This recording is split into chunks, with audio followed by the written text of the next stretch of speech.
which many observers measure by means of the economic distribution and information scales. If a community's economic distribution becomes slanted, its middle-income groups grow smaller, and despotism stands a better chance to gain a foothold. Let's reduce the 311 million Americans to just a representative 100 people. Make it simple. Here they are: teachers, coaches, firefighters, construction workers, engineers, doctors, lawyers, some investment bankers, a CEO, maybe a celebrity or two.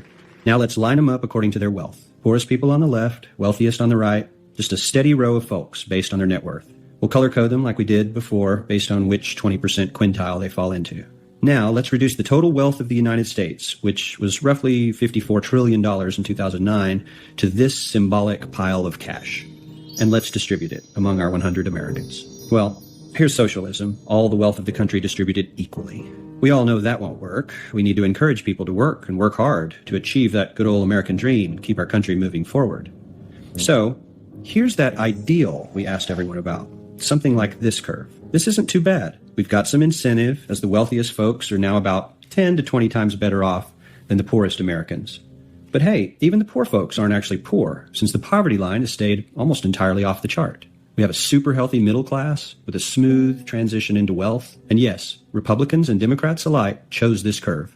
9 out of 10 people, 92%, said this was a nice, ideal distribution of America's wealth. But let's move on. This is what people think America's wealth distribution actually looks like. Not as equitable, clearly, but for me, even this still looks pretty great. Yes, the poorest 20 to 30% are starting to suffer quite a lot compared to the ideal, and the middle class is certainly struggling more than they were, while the rich and wealthy are making roughly 100 times that of the poorest Americans and about 10 times that of the still healthy middle class. Sadly, this isn't even close to the reality. Here is the actual distribution of wealth in America. The poorest Americans don't even register. They're down to pocket change, and the middle class is barely distinguishable from the poor. In fact, even the rich between the top 10 and 20 percentile are worse off. Only the top 10% are better off. And how much better off? So much better off that the top 2 to 5% are actually off the chart at this scale. And the top 1%, this guy, well, his stack of money stretches 10 times higher than we can show. Here's his stack of cash, restacked, all by itself. This is the top 1% we've been hearing so much about.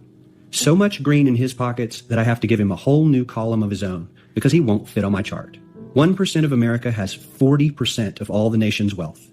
The bottom 80%, 8 out of every 10 people, or 80 out of these 100, only has 7% between them. And this has only gotten worse in the last 20 to 30 years. While the richest 1% take home almost a quarter of the national income today, in 1976, they took home only 9%, meaning their share of income has nearly tripled in the last 30 years. The top 1% own half the country's stocks, bonds, and mutual funds. The bottom 50% of Americans own only 0.5% of these investments, which means they aren't investing. They're just scraping by. I'm sure many of these wealthy people have worked very hard for their money. But do you really believe that the CEO is working 380 times harder than his average employee? Not his lowest paid employee, not the janitor, but the average earner in his company. The average worker needs to work more than a month to earn what the CEO makes in 1 hour.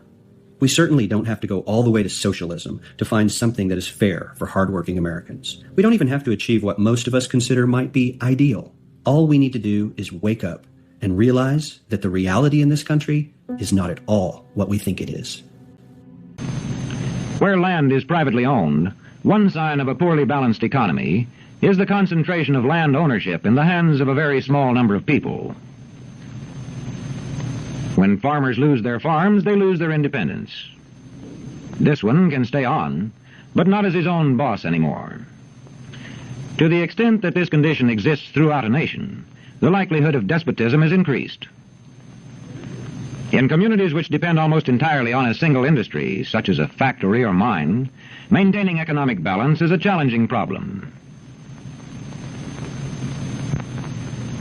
If this condition exists over the nation as a whole, so that the control of jobs and business opportunities is in a few hands, despotism stands a good chance. Another sign of a poorly balanced economy is a taxation system that presses heaviest on those least able to pay. A larger part of a small income is spent on necessities such as food. Sales taxes on such necessities hit the small income harder. I've definitely shopped smaller. I shop more tactically. You have to rotate more stores just to know what the individual good deals are. It takes more time. It's a time tax as much as a money tax. That tax, be it time or money, shared among other shoppers like Roy Robinson. Makes me feel terrible because I am spending more for food now versus, let's say, a year ago. And that's money that I, could have been spending somewhere else, especially for the holidays. And if books and newspapers and the radio are efficiently controlled, the people will read and accept exactly what the few in control want them to. Government censorship is one form of control. An individual approached U.S. Border Patrol officers with a 9mm semi-automatic handgun. The officers attempted to disarm this individual, but the armed suspect reacted violently. Fearing for his life and for the lives of his fellow officers around him, an agent fired defensive shots. Medics were on the scene immediately and attempted to deliver medical aid to the subject, but he was pronounced dead. A newspaper which breaks a government censorship rule can be suspended. Well, I definitely don't think that the government should be involved ever in dictating what a comedian can or cannot say in a monologue. That's fucking crazy. It's crazy.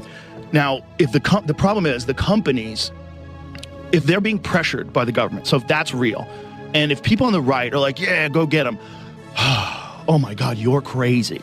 You're crazy for supporting this because this will be used on you. You don't think that the fucking globalist lizard people who run the world are sitting here going, great, what do we got, 3 years? We'll wait this out.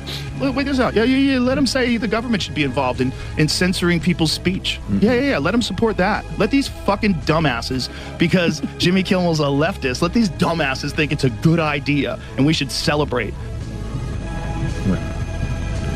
What sort of community do you live in? Where would you place it on a democracy-despotism scale?